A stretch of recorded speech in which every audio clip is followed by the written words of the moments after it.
Gandhi once said, "Earth provides enough to satisfy every man's needs, but not every man's greed." The Earth has provided for thousands of generations of people, but fossil fuel pollution is becoming a large issue for the world today. For those of you who don't know what global warming is, it's caused by CO2 and other air pollutants that collect in the atmosphere, trapping the sun's rays and causing the global temperatures to rise. On the news and in social media, I see many people using the terms global warming and climate change interchangeably, which is wrong, considering they are two different things. Climate change refers to the change in global climate patterns and is in fact caused by global warming. It's not the same thing as global warming. They're different things, so don't use them interchangeably. The heat that is being trapped in the atmosphere by fossil fuels is causing warming temperatures with devastating effects. In fact, over the past 12 years, 10 of the warmest recorded years in history have taken place. For people my age, we've only experienced 5 years in our whole lives that were not on the list of the warmest recorded years in history. I don't know about you, but I find this rather alarming, especially since not much is being done to fix the problem. In fact, extreme heat waves have already caused tens of thousands of deaths, and yet the Earth is predicted to be 8 degrees warmer by 2100. Now imagine the hottest day you have ever experienced and add 8 degrees to that.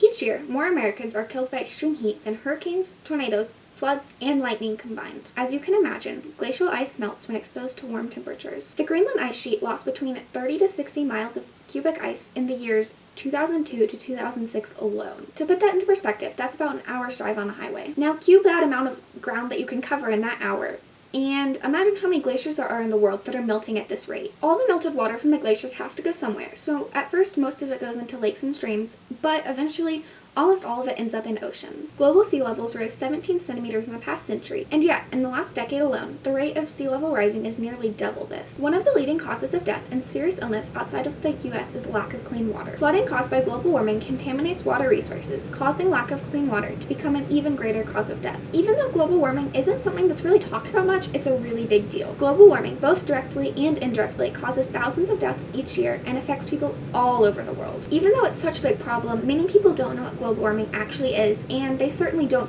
do anything to learn, and people who know don't try to fix it. Now, personally, I find it appalling that people can know what global warming is and how big of a problem it is and not try to help. And because of this, I figured that the least I can do would be to educate people to what global warming actually is and how big of a problem it actually is. If you liked this video, and especially if it taught you something about what global warming is, please give it a thumbs up. Also, don't forget to subscribe to me. That way you can see more videos I'll make about global warming in the future, and you'll get to see all my other videos too. Don't forget to be kind to everyone and embrace your inner nerd. Bye!